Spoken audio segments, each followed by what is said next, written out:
We have our friend Bryant's 1978 Corvette. Now, I've worked on plenty of them. I've driven them, but I've never owned one. Man, this thing is incredible, Dave. John, this is not just any Corvette. This is an Indianapolis 500 pace car, one of only 6,000 made, and it's identical to the Corvette that led Tom Sneva and 32 other cars down to the green flag in 1978. This is so cool. And I'll tell you, this thing was loaded with technology in 1978. What a perfect car we can use to compare old technology with new technology. Join us on Tech Garage as we do just that.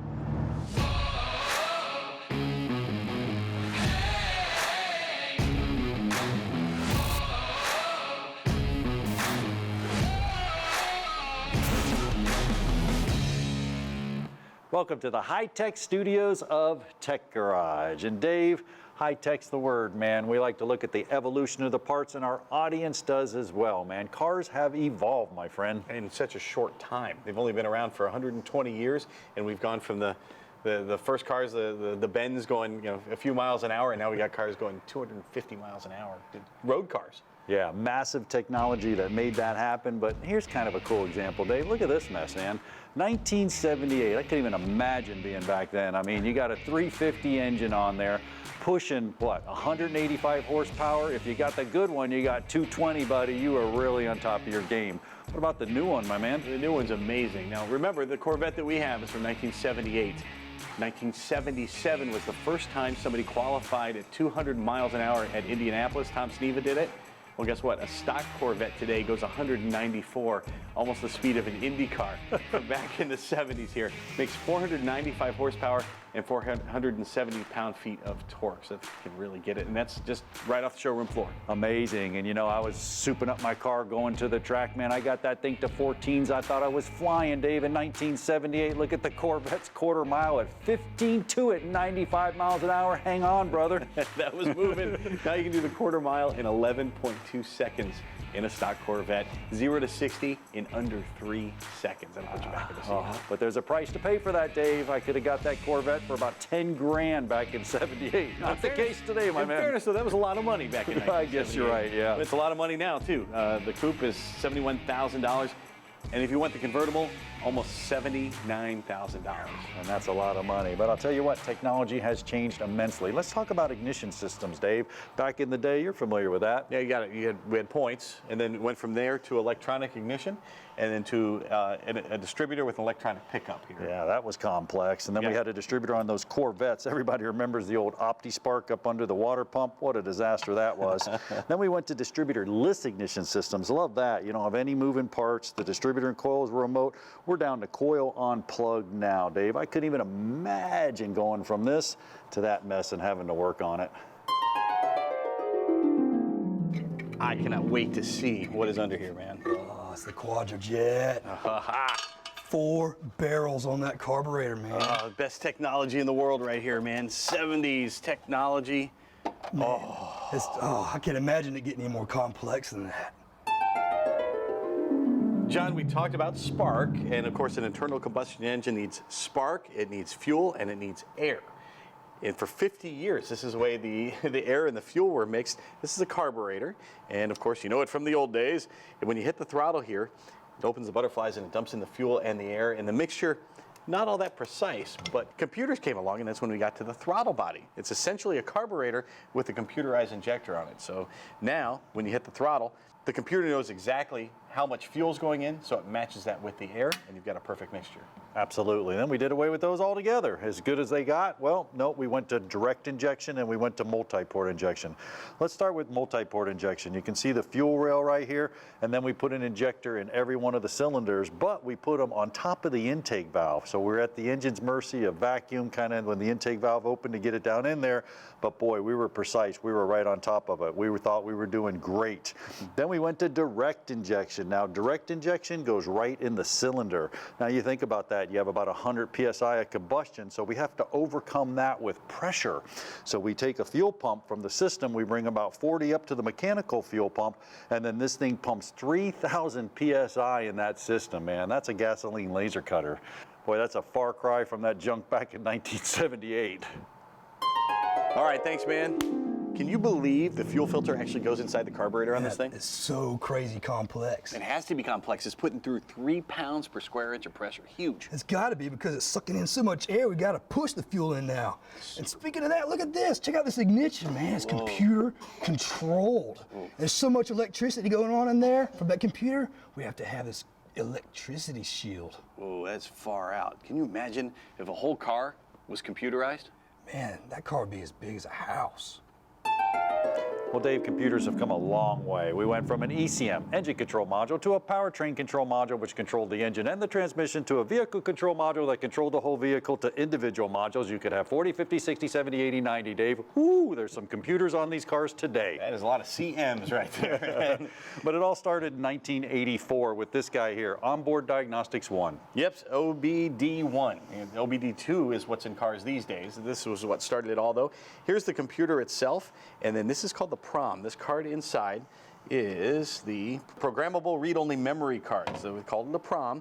The computer would be the same across a bunch of different models. So if you had a Cadillac Catera or a Chevy Cavalier, it had the same computer, but the PROM is what made the difference. If the car had different functions, maybe different tire size or different engine, everything was in there. And of course, you've heard about chip in your car. You get a hyper chip to make your car perform better. That was done through a PROM. Absolutely. And then we went to 1996, Onboard Diagnostics 2. Well, there's no hole in this one because you cannot access it. Double EEPROM, read only and write. They program them. That's why you take your car into a shop and it reprograms it. Man, that's all they have today. And then now we went to CAN bus systems, Dave. Man, there could be 70, 80, 90, 100 different computers. Driver's door modules, VAT system modules, security modules, seatbelt modules, all the different computers, kind of like the networks of computers today when they're just kind of talking to each other around the world. So pretty crazy. Computers have come a long way. Now, electronic ignition is cool, but check this out. Hot air coming off the manifold goes into the engine.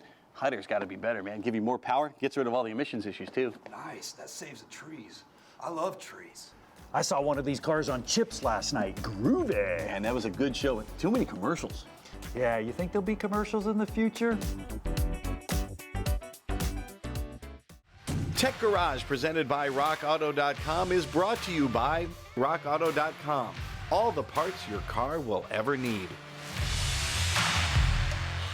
Well, welcome back to Tech Garage, presented by RockAuto.com. And we're making it through the evolution of old to new technology, and we love it, Dave. And evolution, though, it's like I seen you before on some old television show or something. I'm not really getting this. I'm not sure what you're talking about. Yeah, well, anyway. Intakes, they come a long way, Dave. We started with that. Yep, this is an air cleaner that would go on top of your carburetor. And of course, back in the muscle car days, you'd have the cool logos on there, Chevy Performance or something like that. And it's still cool to see under the old muscle car hoods and stuff like that, but this is a little more typical. Yeah, and then they went to multi-port injection. They kind of moved it away. They thought that was pretty good. We won't get the engine compartment heat, but they put all these ribs and everything and all the restrictions and mass airflow sensors, and didn't really work too well. To our engineers decided, hey, cold air is dense air, bigger bang, more fuel, more performance. Genius. Exactly. So a cold air intake, and its really premise is to get it away from the engine. We try to get it way out there. We kind of get it in a fender well somewhere where we're getting cold air in, no restrictions, no problems, and bam, bigger bang.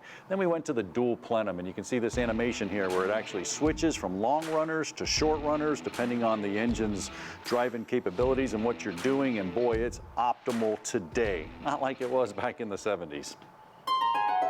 Wow, imagine how much air we can get into this new high-flow air filter. It's going to probably make 200 horsepower. Man, I wish I had that air filter on my mom's Pinto. Man, we're getting all this air in. Good thing we have this groovy exhaust. We can get all the power out, too. Yeah, and it's clean exhaust. I love clean exhaust. Well, this tour of evolution has been exhausting. Exhaust, you say, John? Well, let's look at the typical muffler here from back in the old days here. Check out all the baffles, all the curves and everything in there. Yeah, it made the engine quiet, but everything was so restricted, all the airflow in there, if you didn't get any performance. You had a quiet car, but you hit the gas and nothing really happened. Exactly. You can't get it out. You can't get it in on the next stroke. You're losing performance. And look at this, Dave. This is crazy. You got an old pipe there versus the new pipe. They finally figured out, hey, if we make it bigger, maybe a little more will come out. Another stroke of genius. Yeah. And the mufflers, boy, they've changed too. Look at that. You can go right through that there. Cherry bomb straight through, no restrictions, insulation here. We're getting it out, we're getting it in. Dave, last but not least, diagnostics have changed immensely, man. I mean, look at the flow chart, man. We had to have a DVOM, we had to do all kinds of work. It took hours, not the case in the 70s, Dave. Technicians today are computer whizzes because cars are basically rolling computers. Back in the 70s, you had a squeal or any kind of tick, any kind of rattle. One solution, just crank it up. Throw in the 8-track and listen to your music heading down the highway. Yeah, no problem. Gotta love the 70s. We are at the pinnacle of civilization. The technology in this automobile is unbelievable. I love the 70s. Yeah, me too. Hey, I'm gonna help Tom find some parts. 3, 2, 1, go. Go, Dave. Oh, the technology, Tom, in these cars is amazing. I mean, look at this schematic right here. Can you believe there's 5 different elements in the loop here, all connected together electrically? I don't know how much longer we're going to be able to work on cars with all this advanced technology. I think we say goodbye in the 80s when it comes to working on cars. It's crazy. Now look at the technology we have here. What do you got? Yeah, I mean, the distributors keep getting more and more fancy. You got the trusty points, but you got this centrifugal advanced stuff, the little high-tech springs that shoot these weights out. You have to get a degree in just distributors to understand that. You could replace it with something like that, and the coil's right on the plug there. Really? Maybe. I don't know. It's just an idea I had.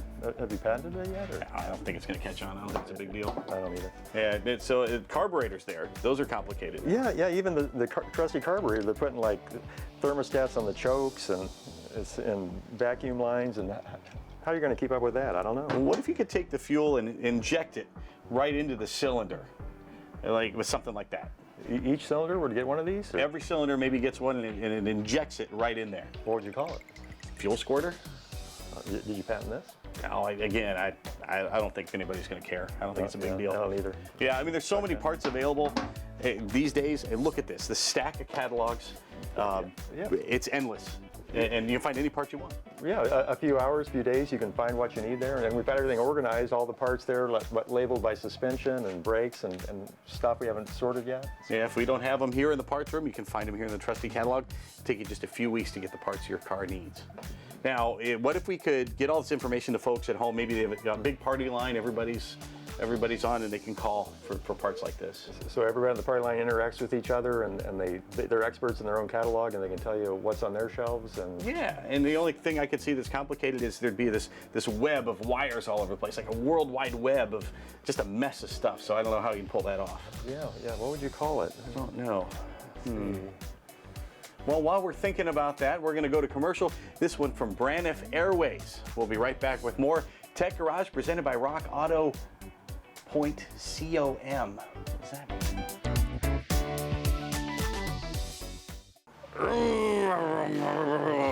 Welcome to the Keep It or Crush It segment here on Tech Garage presented by RockAuto.com. You notice anything missing, John? Yeah, the engine's missing, Dave, and I don't know if you got enough horsepower to do the job. I don't think I'm going to be enough. Good thing we have this new engine from GPT over there. And we do. We have a Go Powertrain engine here, and you guys can see it's coming together really, really well. We'll talk about the accessories later, and we're going fuel injected with the Sniper, Dave. Gotta love it, man. I love it, and we got a new intake there that's going to give us more horsepower and better acceleration, which is great. You got that right. But before we jump on this, let's turn our attention to the windshield. You know, a lot of people don't get to see windshields installed, so we're going to go ahead and go through the process. We called our buddies over at Tommy's Auto Glass, local here, and they take care of our college for us. And Jonathan Fuquay hooked us up with the windshield, and Gary Stevens, man, an incredible installer with Benjamin, did the job, and just walk through the process. It wasn't too tough for him anyway. First thing you got to do is remove the windshield wiper arms. Those things have been on there for about 40 years, so it took a little doing.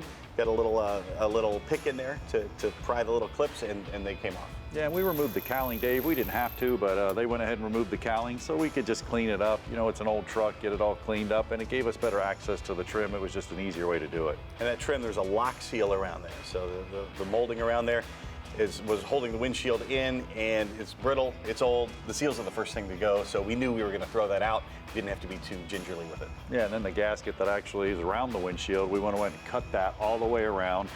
They gave it a good oomph around there. Even Benjamin got a little shot at it, and he got it cut out, and basically by then it was ready to take the windshield out. You got it, and again, we're not really saving this glass, so we didn't have to be too careful, but it is glass, so you have to be careful enough, able to push that out with no problem. Yeah, and then when it cleaned around there, I mean, once again, an old pickup truck, we had some debris, not a lot of rust, I was surprised, but went ahead and cleaned it, took a little cookie die grinder, went around and made sure it was all good before we put the new one in, even though we're not gluing it. And as with anything, with an automobile, take your time, especially with a classic, and that's exactly what we did. Time to prime the frame, just a coat of primer around there to get it ready to accept the molding in the windshield there. Yep, and then the new seal went in there, the gasket, the hook lip was on the back side, started in the center, they worked their way around, so when they got to the end, bam, you have a beautiful cut right in the middle. New windshield went in, a locking strip to hold it in, and there's your new windshield. Bam, just that easy, you know, and that's nice. It really improved the truck, but, you know, I'm more impressed with this engine here. Turn our attention to the engine. We went ahead and did the accessories, and I'll tell you, if you're gonna do accessories, take pictures, take pictures, take pictures. Man, these old engines, Dave, have a ton of brackets and they're all interlocking. Not a pretty sight. Next item for removal, the power steering pulley. There's a special pulling tool for that. You can get that at rockauto.com. And same thing for the harmonic balancer. Special puller, impact, bam, knocked it off, no worries. The water pump went on next, and you had to apply some Teflon to the threads to make sure that water didn't wick out through the threads. The water pump could leak. Yeah, and because we're using the Holly Sniper system, man, we went ahead and blocked off the actual fuel pump where it originally is. 4 bolts, boom, that was easy. Fuel pump delete there. Intake manifold, that's from our friends at Wyand. It's a Street Warrior. Again, they say more horsepower, better acceleration. Why not? Let's throw that on there. Flipped it over, oil pan, glued the gaskets. They're corked, so we'll go back and re-torque them. Just a normal build, man. AC compressor goes on and we're good to go, John. Yeah, Dave, now it's time to prime the engine with the oil. We don't want to do a dry start. We want to make sure all this precision GPT powertrain is going to be top notch when we get it started. So if you look at the distributor right there, we're just going to kind of mimic that with the little tooth that goes down on a shaft that's driven down there on the oil pump. I'm going to stick that down in. We got this at rockauto.com, really cool. You can use a distributor shaft at home too. And then I'm going to hit it with a drill, Dave, and you got a gauge. What are we looking for? We're looking for about 25 PSI.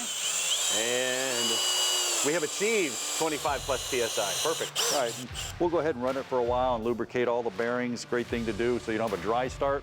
We'll put this joker in this truck next week. You don't want to miss it. Hopefully this thing will be running by next week. It better be running next week or it's going to be a lousy show. It will. All right, coming up next, we've got a little bit of garage ed. We're going to be talking refrigerants. It's a lot cooler than you think. Tech Garage, presented by rockauto.com, is brought to you by rockauto.com. All the parts your car will ever need.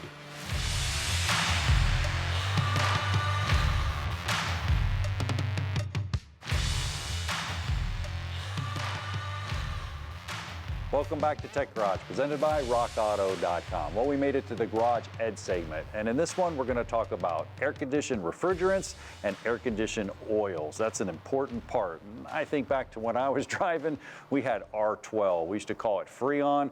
That stuff was damaging because it had chlorofluorocarbons in it, and it was bad for the atmosphere, so boom, it's gone. Went to 134 here, this 134A. We're still using that today, but we're basically switching over right now to the R1234YF. This is the new refrigerant. Just as important as the refrigerant, though, Josh, is the oil, man. Talk about the oil. The oil's definitely important. And all the new stuff, most of it takes PAG oil. But what people don't realize is, just like with a vehicle, you have 0W20 for some engines, 5W30 for other engines. You don't want to put 5W30 in the 0W20 because the tolerances, you need to be able to get that 0W20 in. Same thing's true with the PAG oil, polyalkylene glycol. You have PAG 46, PAG 100, PAG 150, all those are different viscosities, and each one of those compressors are designed differently, so you need to check with your manufacturer. Speaking of that, if you have a hybrid or an electric, you definitely don't want to use PAG oil because it is actually conductive. They make something called POE oil, which is polyester oil, and that is non-conductive, and that's what you want to put in your vehicle that's a hybrid or electric. Now, speaking of oils and specifications, when you look them up, you still want to find out exactly how much oil that's going to take when you replace that component. But you have to be careful because you might find, well, 11 ounces. You don't want to pour 11 ounces in there because that's total system capacity. Right. Each component on there has a specification for how much oil it has. It sure does. And the oil is important, and it actually lubricates the compressor. The refrigerant carries it around, so you have to have it. You can see this graphic right here, Josh. You set me up perfect. 1 ounce of oil in the condenser. The accumulator has 2 ounces. It sits there when the system's off, and each one of those components have a little bit of oil in it. That's important to make that measurement. Make sure whatever you take out, put back in, or follow those manufacturer specifications.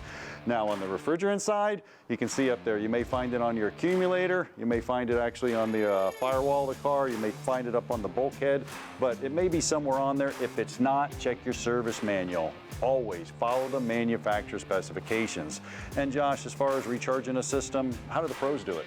Well, the pros use a recovery machine. You don't want to vent this stuff into the atmosphere, so when the pros take it into the machine, they can dispose of it properly. Yeah, that brings us to our email question.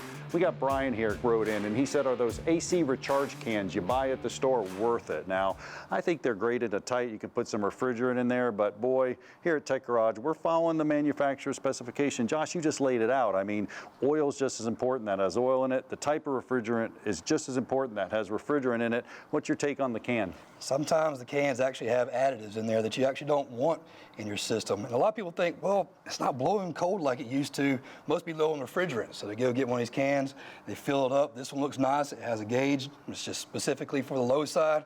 But if you only have a low side gauge, that only tells you one side of the problem. Yeah, you know, refrigerants, oils, the AC systems are just as complex as any other system on the car. It's not like it used to be in the 70s. So I think in most cases you'll be thrown free, and I don't see any reason they're ever going to mandate seatbelts, Jimmy. Thanks for writing in. You sent a self-addressed stamped envelope, so you're going to get a free autograph photo from everyone here at Tech Garage.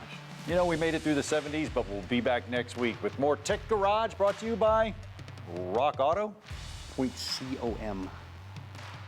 Production assistance provided by Chipola College in Marianna, Florida. Chipola was founded in 1947, and it was recently ranked among the top 3 community colleges in the United States.